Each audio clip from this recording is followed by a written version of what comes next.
أنزلنا هذا القرآن على جبل لرأيته خاشعا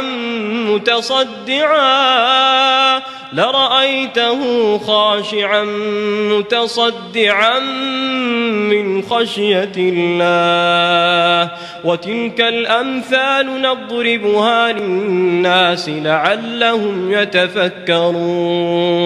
Bila tiba hari, tak sedap sia. Okay guys, Assalamualaikum. Welcome back to Ashraf Channel. Saya punya stand buat hal lah. Saya dah kena pegang benda Allah ni. Minggu lepas saya tak pakai dia, minggu ni dia mengajuk. Tapi tak apa, show must go on, people said, kan? Okay, macam hari ni kita santai lagi. Untuk kali ni kita nak beraya. Aku gaya-gaya pun buat video untuk korang kan. Tapi hari ni kita nak beritahu awal-awal lah. Nantilah beritahu, tak nak beritahu siang-siang lah. Alright guys, untuk hari raya hari ni kita nak cerita dengan korang tentang malam raya. And benda ni kita keluar secara eksklusif awal sikit kan. Okay, alright, jom kita layan video untuk malam ni. Kita layan intro dulu macam biasa. Let's roll it.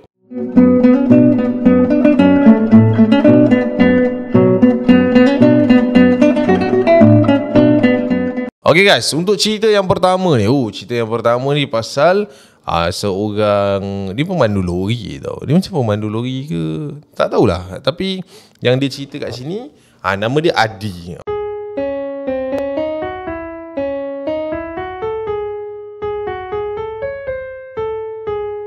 Okay, Adi ni dia kata ada satu kes ni.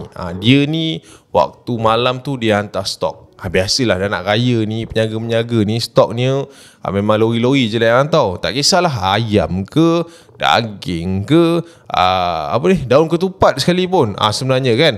Alright, so dia ni merupakan seorang pembawa lori ayam. So dia pergi hantar ada satu, orang kata apa, satu stok ayam ni dekat satu kilang. Dia bukan macam kilang lah, dia macam a warehouse, gudang ayam lah. Untuk peniaga toke-toke tu, dia nak dispute kan masa hari raya tu. Biasalah kan, malam-malam ni orang nak hantar ayam lah, nak hantar itu, nak hantar ini. Okay, cerita dia bermula ketika dia kata waktu tu dia pergi hantar ayam tu. Benda ni terjadi dekat area Negeri Sembilan, dia kata. Okay, dah hantar ayam, settle lah. Ni cerita dia nak balik dah guys. Waktu tu dia dengan kawan dia. Kawan dia namanya Adib. Dia Adi. Okay, so jangan keliru Adi dan juga Adib. Okay, bukan Adib yang biasa maksudnya, bukan. Yang tu bukan, dia jual goreng pisang. Yang tu lain. Okay, dia pun naik lori, and then Adib pun naik lori. So Adib naik, bila Adib ni naik je lori, Adib ni terus pasang lagu tau yang ada dekat radio tu. So dia macam dengar lagu, biasalah kan. Driver-driver lori tu, itulah hiburan dia. And dia orang start jalan daripada kawasan tersebut untuk menuju ke sebuah lagi kawasan yang lebih kurang jarak dia 15 km macam tu. Agak jauh juga guys sebenarnya.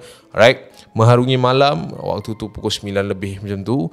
And dia orang pun teruskan perjalanan, bergerak daripada kawasan Tauke tu untuk ke kawasan yang baru. Jalan lah dalam berdua kan. So nak jadikan cerita guys, dalam lebih kurang 3-4 km dia orang dah jalan macam tu. Tiba-tiba si Adib ni bersuara. Dia kata, Cik Adi dah lama kan bawa lori ni? Lama lah juga.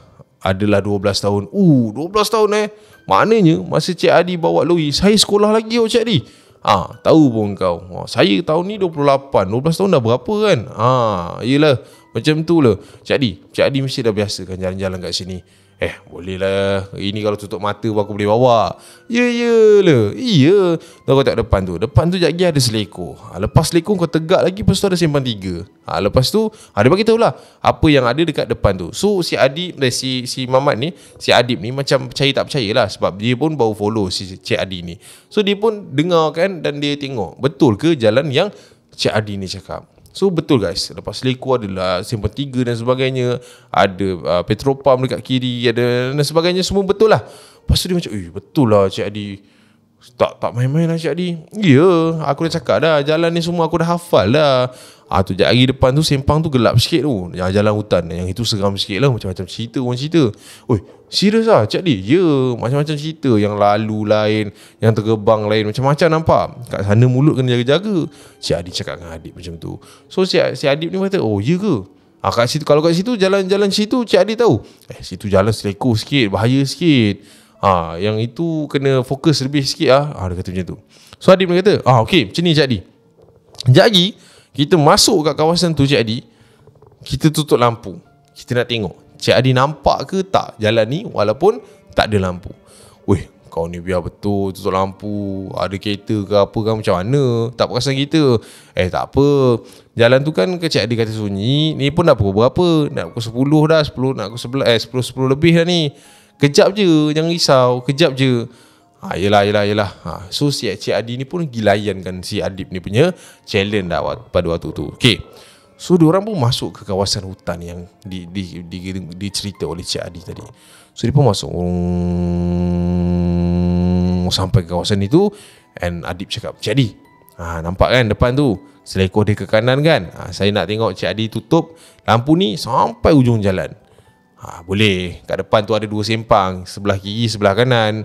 Apalah susah sangat, bukan ada jalan tegus kat sini. Dia kata macam tu.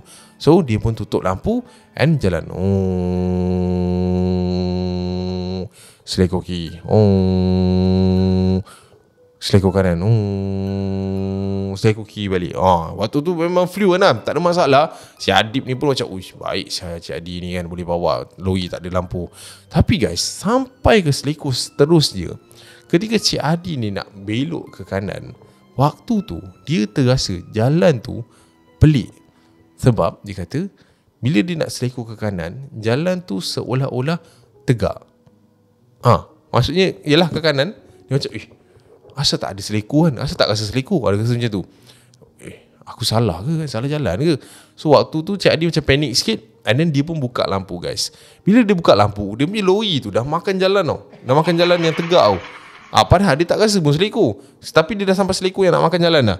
Waktu tu dia macam, ya Allah. Dia pun bawa ke kanan balik. Lepas tu dia kata, tak nak lah aku buat benda ni. Jalan ni asal lain pula malam ni. Dia kata macam tu lah. So kata, Cik Adi ni kata tahu jalan ni. Ni apa pula ni? Depan tu kan Cik Adi kata ada sempang. Tak apalah, Cik Adi buat dulu. Macam tu. Aduh, kau ni macam-macam lah. So dia pun tutup sekali lagi lampu. And then dia jalan guys. Dia jalan lagi ke depan sampai ke sempang yang dibagi tahu oleh Cik Adi tu kan. Dia masuk ke kiri. Dan bila dia masuk ke kiri guys, dia rasa jalan tu dah ada selekoh terus waktu tu. Waktu tu dia macam Asal rasa pelik kan jalan ni. Yalah, padahal dia dah jalan tu dah selalu. Tapi kenapa tak tahu kenapa malam tu dia kata jalan tu pelik. Dia kata rasa jalan tu dah selekoh. Lepas tu dia buka sekali lagi lampu. And bila dia buka je lampu guys, dia tengok lori dia tu tengah jalan menuju ke signboard yang berada dekat tepi jalan guys. Padahal jalan tu tegak pada waktu tu. Waktu tu dia orang punya panik. Dia kona patah side mirror kawan tu. Aku pun tak boleh bayang lah macam mana situasi dia. Tapi sepatutnya maknanya cerita dia kat situ tak ada sempang lah. Tapi dia rasa ada sempang, ada selekoh. Tapi sebenarnya itu jalan tegak yang dah nak langgar signboard yang ada kat situ. Lepas tu dia pun buka lampu. Dia marah lah si Adib ni. Dah lah, aku tak nak buat benda ni. Kau tak nampak dah patah side mirror aku kan, sampai jadi macam ni pula. Lepas tu si Adib ni pun diam. Dan tak bercakap lah. So dia pun teruskan perjalanan sampai dekat depan tu guys. Waktu tu dia kata perjalanan tu dah jadi biasa lah, tak ada apa-apa yang pelik lah pada waktu tu. Tapi guys, dia kata sampai je satu kawasan selekoh pada waktu tu, dia terperanjat. Sebab dia kata masa dia belok selekoh tu, dekat tepi tu ada signboard. And dekat signboard tu, dekat belah tepi jalan tu, ada satu side mirror yang jatuh. So maknanya apa? Sampai situ je dia tulis. Aku pun tak tahu apa maksud dia. Maksud dia apa? Maksudnya dia dah jalan tu tadi. Apa pula WhatsApp aku time ni? Yes, seram kan?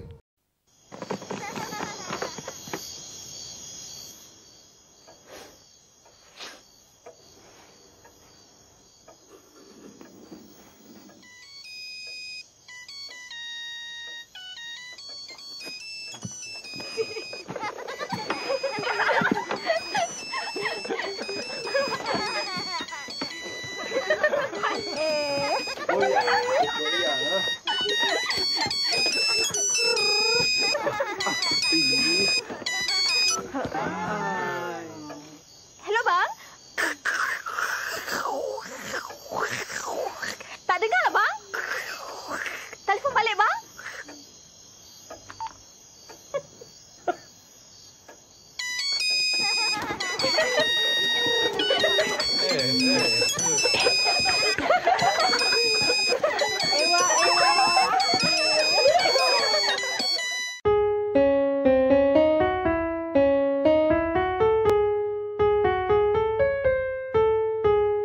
Jangan bawa muka blur. Jangan bawa muka blur, kan? Sebab bagi aku seram tu untuk jalan dekat kawasan macam tu dengan yalah, tutup lampu bagai. Tak bukan-bukan lah challenge dia. Tapi yang itu tak tahulah dia malam mantai ke malam 2 hari sebelum ke, tapi dia tulis kat situ malam raya lah. Okey, kita nak cerita pasal satu lagi kejadian. Aku rasa aku dah lama dah tak cerita such thing of kejadian ini. Okey, aku tak tahulah benda ni kartun ke, benda ni direka ke, tapi bila aku baca dia ada something hit somewhere dekat situ. Okey, family yang berkumpul pada malam mantai pada waktu tu, dia kata ramai-ramai ni raya kan, pakcik, makcik, saudara mara memang tunggu orang kata apa, masing-masing yang tunggulah. Yang ni tunggu dia ni balik, dia ni tunggu dia ni balik, dia ni tunggu dia ni balik kan. Dekat rumah arwah nenek saya ni bang, kita orang ni ada satu habit yang di mana kami menunggu semua pulang untuk memulakan semua kerja yang ada dekat rumah tu. Tak tahulah itu pemalas ke apa kan. Bagi aku macam pemalas pula nak tunggu semua sampai kan.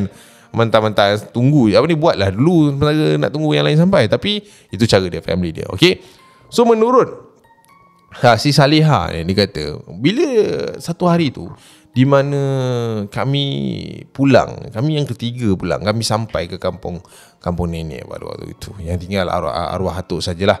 Tapi pada ketika itu nenek dah tak ada dah. So yang ada atuk dia sajalah pada waktu tu. Okey, kami sampai, kami bersalam apa semua, and lepas 5 minit sampai lagi yang keempat, kelima, sampailah kereta yang terakhir sampai pada 12:30 malam pada waktu tu. Okey, semua dah sampai abang Cap. Kami pun bermulalah buat kerja-kerja mantai lah. Ada yang pergi motong, ada yang pergi menyiang, ada yang pergi masak dan sebagainya lah pada malam tersebut. Memang meriah. Waktu tu saya ditugaskan untuk memaut kelapa. Itulah mesin kelapa tu. Mesin kelapa kan. Okey, nak jadikan cerita, saya kena pergi ke belakang laman rumah nenek saya untuk ambil kelapa-kelapa yang dah dilonggokkan untuk pakcik saya kopek, dan tempurung dia tu untuk saya kekah apa benda tah yang tu untuk dia macam tu lah kan, untuk dia keluarkan untuk jadikan santan kelapa fresh lah kan pada waktu tu. Okey, waktu tu saya berjalan seorang, tak fikir banyak pun sebab belakang laman rumah nenek tu tak ada apa-apa yang menyeramkan pun. And itu adalah kawasan yang kita orang ulang alik pun sebenarnya. Setiap tahun, setiap hari sebenarnya, setiap kali kita balik lah. Okey, saya maut kelapa yang agak banyak pada malam tu, Cap, lebih daripada 15 biji, lebih kurang lah, plus minus lah kan, nak buat stok dan sebagainya. Okey, saya pun parut, saya mesin 5 biji. Okey, 5 biji habis, saya nak pergi ke belakang untuk ambil lagi 5 biji. Saya pun angkat mesin and then pergi ke belakang untuk pergi ke kawasan kawasan kelapa yang dilonggokkan. So saya pun angkat 1, 2, 3, 4, 5. Okey, saya dah angkat. Bila saya dah angkat tu abang Cap, saya pun angkat besen tu untuk masuk ke rumah balik. So masa saya angkat besen tu masuk, saya berjalan ke arah pintu, tiba-tiba saya nampak nenek saya keluar untuk pergi ambil kelapa yang lain lah, mungkin nak bantu saya. Saya pun masuk ke dalam, saya duduk, saya paut kelapa. Pom. Saya pun tunggu nenek saya Cap waktu tu. Asal orang tua ni tak masuk-masuk? Asal tunggu tak masuk-masuk? Saya dah paut kelapa dan habis ni. Saya nak tunggu 5 lagi lah. Saya mengharapkan orang tua tu keluar tadi, dia bawa lah saya 5 lagi bawa masuk. So saya macam, nenek ni mana ni? Asal tak bawa masuk lagi 5 ni? Ni dah nak habis ni. Tapi saya duk fikir, saya malas lah nak banyak-banyak cerita. Saya pun parut kelapa tu sampai habis, and then saya angkat besen yang kosong tu, keluar daripada situ. Saya keluar Cap, saya nampak nenek saya tengah berdiri dekat tepi longgokan kelapa tu sambil dia tengok je kelapa tu.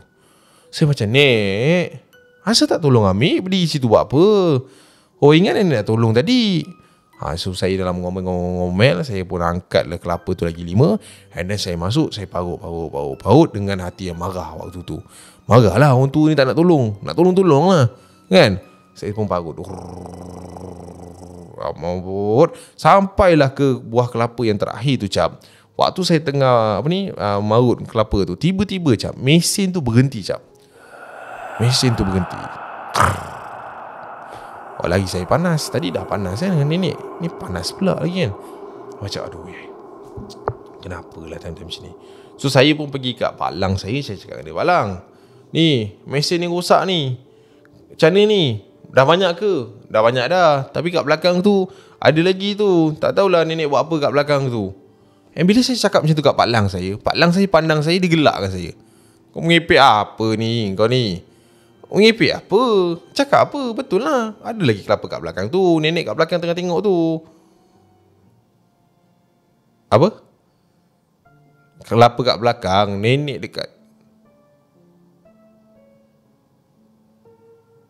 Waktu tu abang macam, saya baru tersedar, nenek saya dah setahun lebih pergi jap.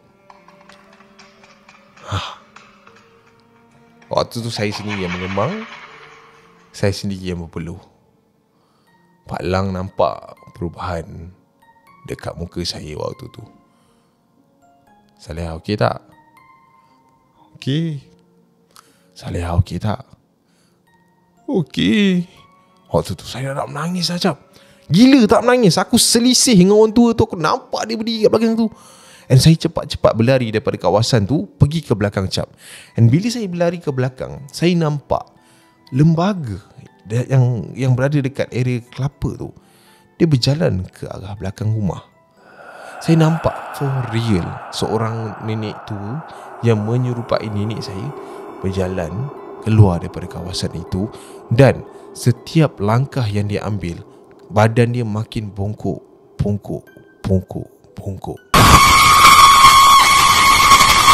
Dan dia berjalan masuk. Waktu tu saya menjerit cap. Menjerit nampak hantu punya menjerit dah ni. Senang cerita.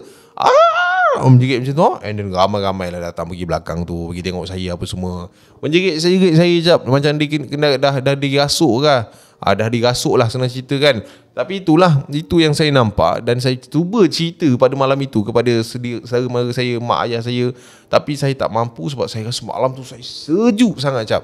Badan saya sejuk. And saya rasa nak bercakap tu tekak, saya rasa kering. Saya rasa pelik sangat malam tu. Tapi Pak Lang ada ceritalah kepada family kami yang saya ada sebut pasal nenek tadi kan. So tak tahulah apa benda tu. Setahu saya nenek pun tak ada membela dan sebagainya. Tapi ya, kita tak tahu, mungkin benda tu nak datang kan. Dia pun nak sambut raya, dia pun rindu, dia pun kena buang family ke, tak tahulah. Tapi itulah pengalaman saya cap. Pertama kali seumur hidup saya beraya di hari raya pertama dalam keadaan tidak sihat. Sampai raya ketiga lah kami duduk dekat situ. Tapi Alhamdulillah tak ada apa yang terjadi. Dan atuk saya pun diberitahu pasal hal ini. Atuk saya kata biasalah tu, orang tu kata kat belakang tu macam-macam benda ada. Biasalah datang nak melawan, nak tengok kita tengah meriah kan. Dia pun jealous lah. Itulah dia guys, kongsian daripada Siti Saleha. Sebenarnya aku pun tertipu bila aku tengok cerita dia ni. Aku baca, aku terlupa yang nenek dia dah meninggal.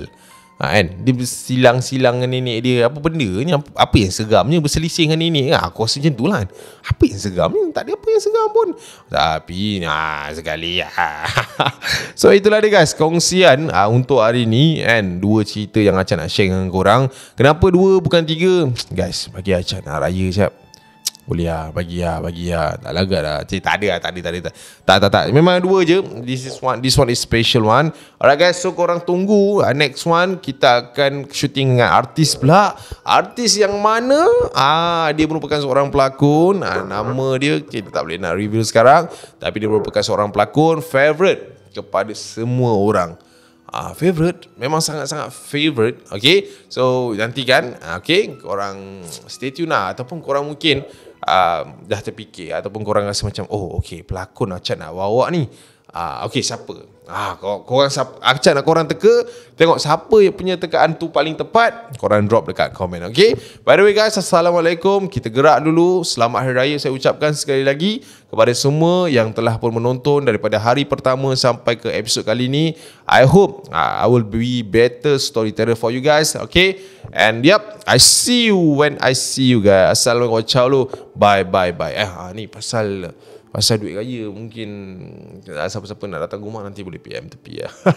So guys, jumpa lagi. Tata. Assalamualaikum. Bye.